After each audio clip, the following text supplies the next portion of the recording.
How was the effect of meditation today?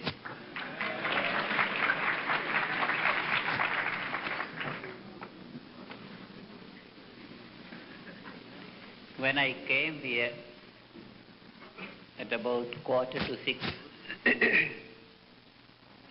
the whole valley was sinking into deep silence.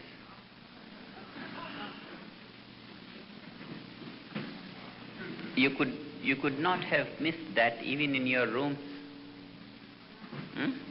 You felt that whole sinking feeling.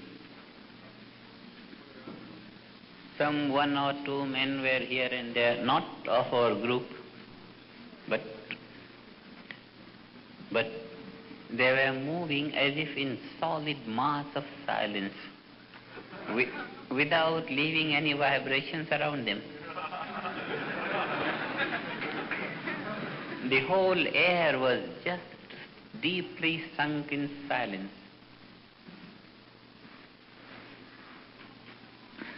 Any man entering the valley would not miss it. Very deep and solid, harmonious silence.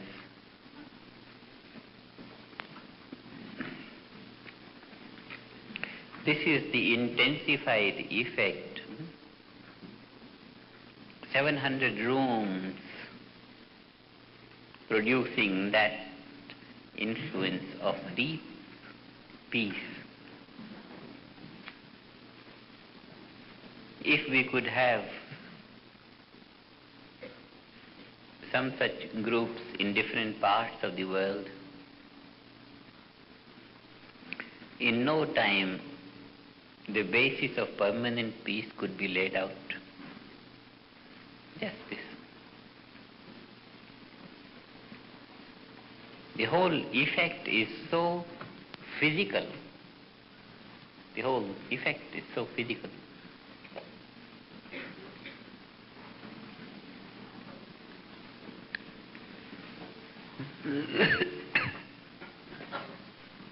It is on this very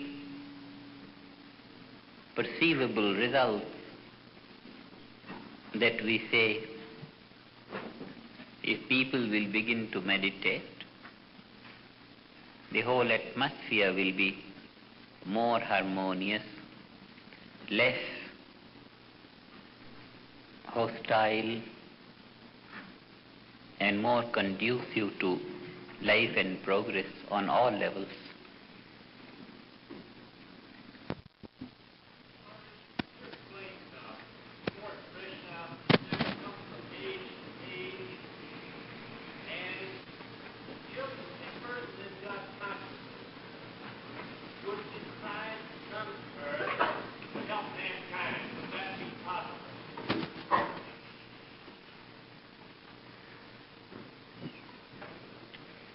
People in God consciousness,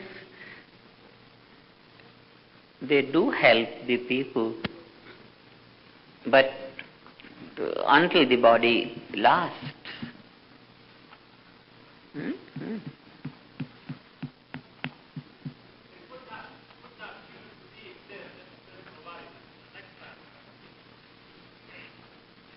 They won't take a chance.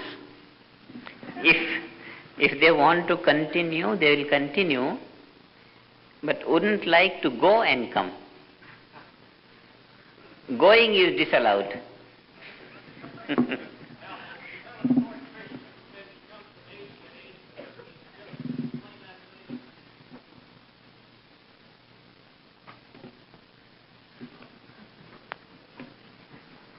What happens is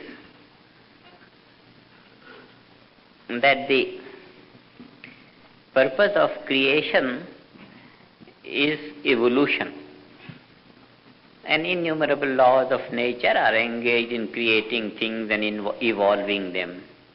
Creation, evolution, evolution, evolution. See how many such great variety is there in the cosmos, such great variety. And then everything has to evolve, evolve, evolve, evolve. All the cosmic intelligence functioning through the different laws of nature, is engaged in this one way to the higher evolution, to higher evolution. By the wrongdoings of man on earth, the whole atmosphere becomes strained, just as by your whole day meditation here. The whole valley is very harmonious and silent. We hear there are some groups also, some different groups other than us, but the whole influence in the air is dominating. Transcendental is meditation is dominating. Just as you are creating such wonderful influence from meditation, people who don't meditate create an atmosphere of stress and strain and tension. As this stress increases, the laws of nature working for the evolution of everything, their action becomes strained. In the areas where people are very strenuous, flowers don't bloom in full. The earth becomes less fertile. Undue rain, undue heat, epidemic, hostile tendencies, all these begin to develop. And as it develops, the functioning of the natural laws for the evolution of everything becomes more and more strained, and there is a limit to which the world's atmosphere could be strained. It's like you stretch a rubber band, and there is a limit to which it can be stretched, beyond which it can only break, and it breaks. All these wars, some fighting going on here, some fighting going on here, some here, all these are the expressions of the unbearability of the atmosphere for any more increase of stress and strain. It must break.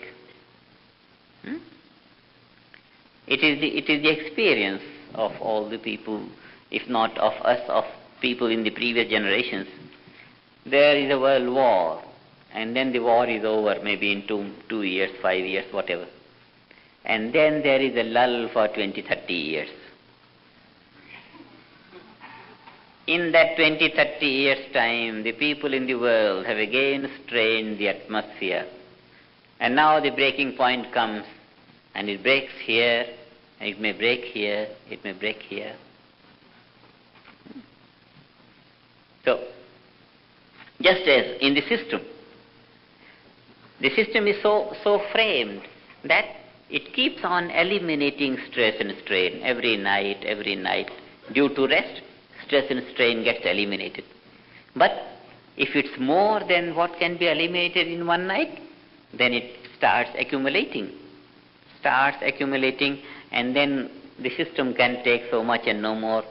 Something will come up, some fever, something. So that it's just a cleansing process in the body, that the stress can be sustained to that degree and no more. Same thing in the whole atmosphere. So, these wars keep on happening, and then yet there are certain strains which keep on developing. When the whole way of life becomes so completely dangerous to human existence, dangerous to existence in creation, then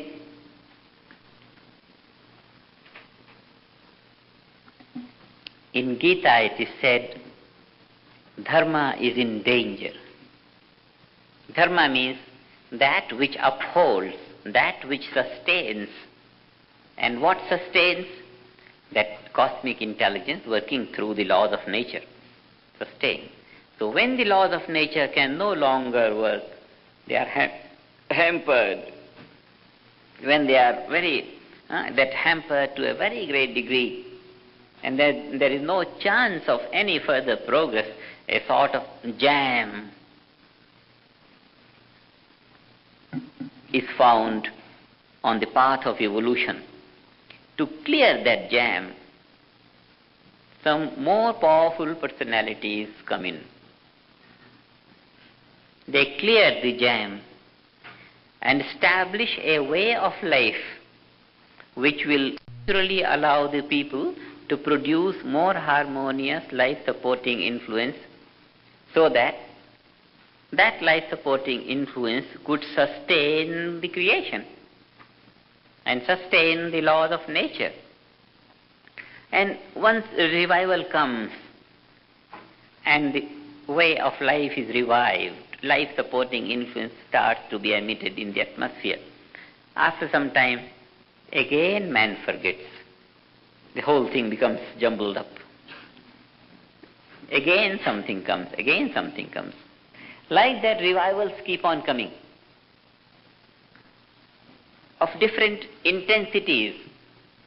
Revivals of different intensities come up, and then depending upon how long time their influence could last, then again a revival come, and then again. This keeps on. But in spite of these small revivals from time to time, the overall ignorance keeps on increasing. And when the whole thing gets upset, much bigger powers come, and then like that, and then much bigger powers are needed, and then much bigger powers are needed. And gods are needed to take care of the whole situation. But they are not needed often. After millions of years, someone would be needed to take care of the whole deterioration. But generally, realized people keep on doing the awakening and keep on patching. It's just like a building. Ordinary repair work here and there, and nobody calls an architect an expert builder. Little bit here and there. But a time comes for the building. Maybe the whole thing has to be renovated. Maybe even the foundation has to be rebuilt. For that, big experts are needed. Just like that. The revival is important.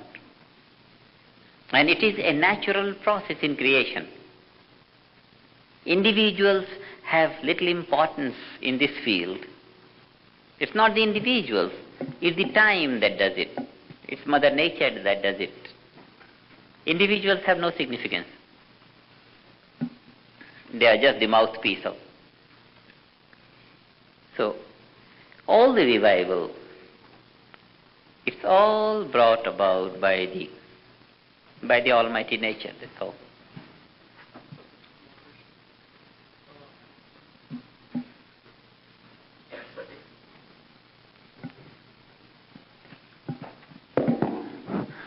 How does this all fit into the Indian concept of Kali Yuga, where this ignorance will increase until inevitable destruction overcomes this entire system of evolution or creation?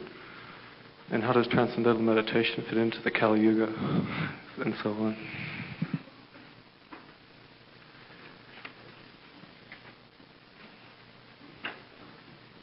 The story of Kali Yuga, how many have heard the name of Kali Yuga?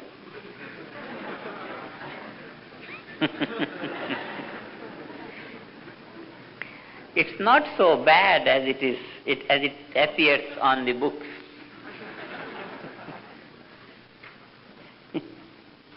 See, there is always an ascending time of life, and a general descending time, and then an ascending time, and then descending time.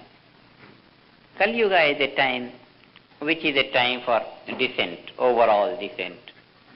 More and more suffering and more ignorance and then like that. But if it's one-way descent, then it will descend quickly, and then the life of Kali Yuga will be compressed to nothing. But it has a very long life. How much? 432? 432,000 years. That much is the span of Kali Yuga. And it's only 5,000 has gone. It's a big long time. So it's not the life is going to descend, no. In the general descent, some ascent comes like that, and then a little bit, and then in the general it's going like that, but sometimes the waves come up high, and then. So SRM is an instrument for a rising time in the overall descent period. In the overall descent, this is a rising time, and then a rising, and then a rising. This is it. Even though the general descent is there, but in between these high waves come up,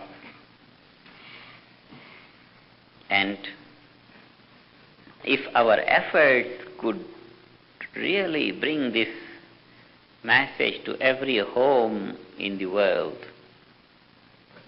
then we have done it. For thousands of years we have done it. Because history of human race does not record a worldwide effort to enable every man to make use of full mental potential. This is just enabling a man to make use of full mental potential, straight away. And if our efforts could rise up to that, it's beautiful. Nothing greater than the man has known in his history. Yes?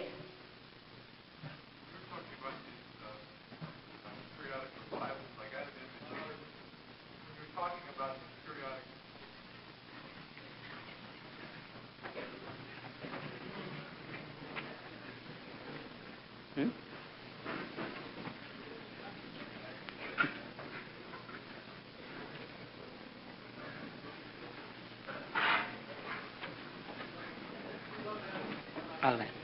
Yes, go ahead, doesn't matter. We could go ahead and take a break, come on.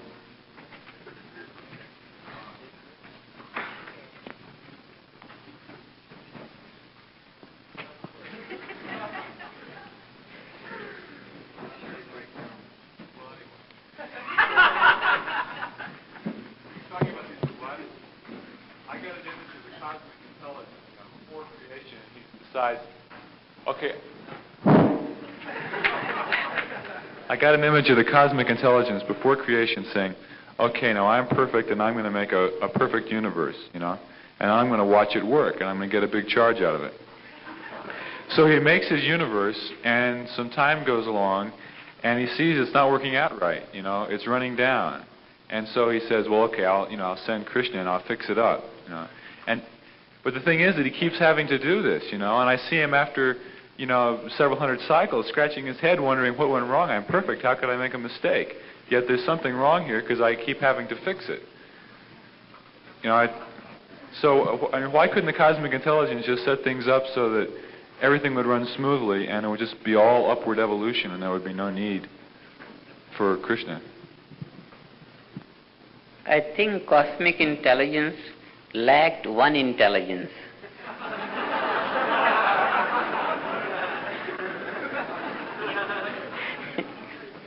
It should not have made a creation.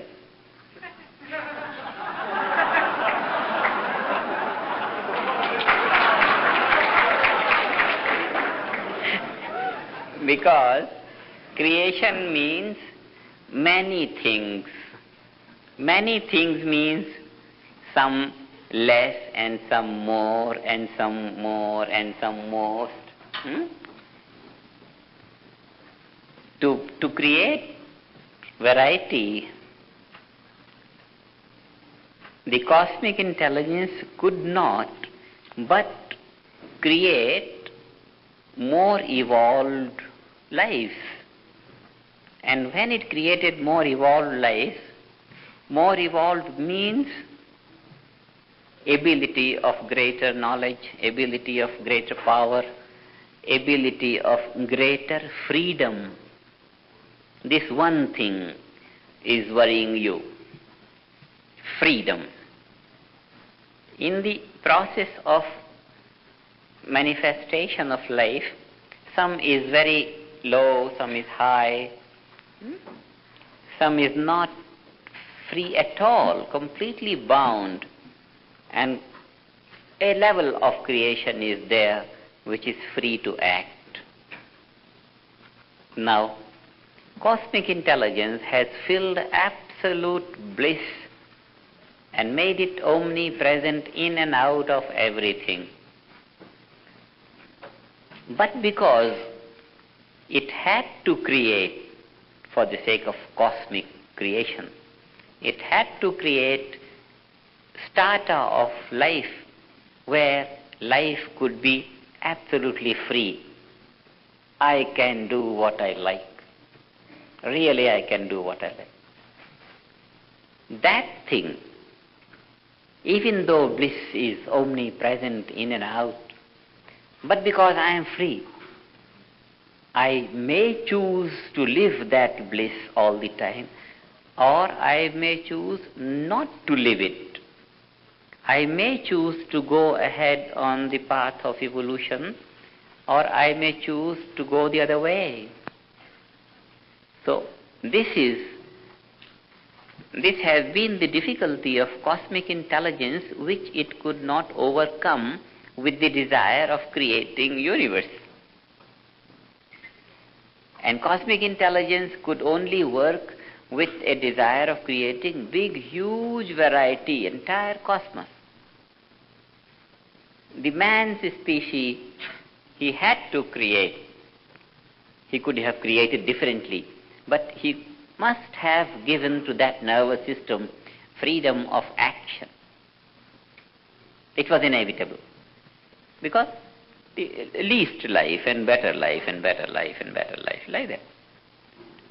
Relativity has to have grades. Because of this freedom, it's not cosmic intelligence that scratches his head.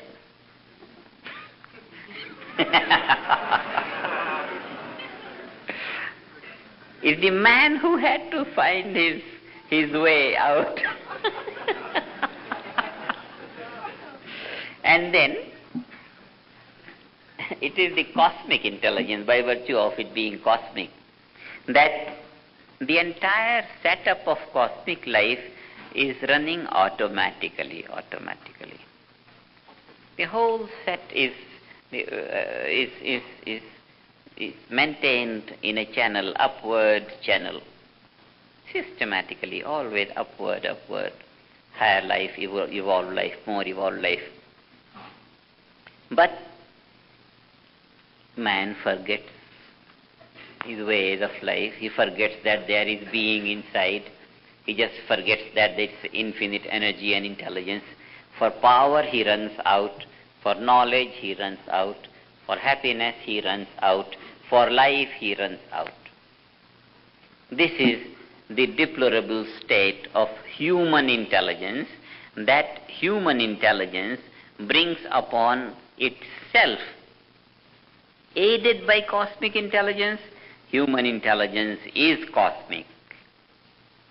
But when man doesn't tune himself with the cosmic intelligence, then he had to scratch his head, now what to do and what to do. And every day, and 10 times a day, he had to scratch what to do and what to do and what to do. Huh? And the whole setup is so natural that when man had to scratch his head 100 times a day and all the men do like that, then the whole thing is shaken.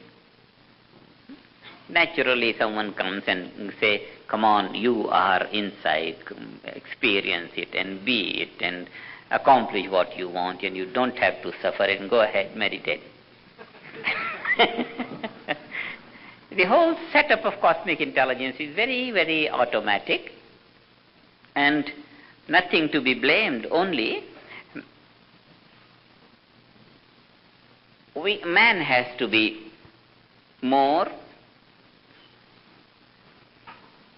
fully developed, and this will be with the knowledge of his inner potentiality. That's all. Once we have our 5-year plan for the youth of the world going, and if we have created a pattern that